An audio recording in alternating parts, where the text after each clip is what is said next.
gente! Hoje a gente vai fazer slime usando cola, corante e ativador. Primeiro a gente vai colocar a cola, agora o corante e primeiro mistura. Agora a gente vai colocar o ativador. Bem pouquinho. É. E Segura, mulher. agora eu vou mexer.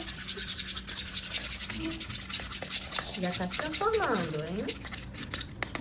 Não pode pegar, não. Uau.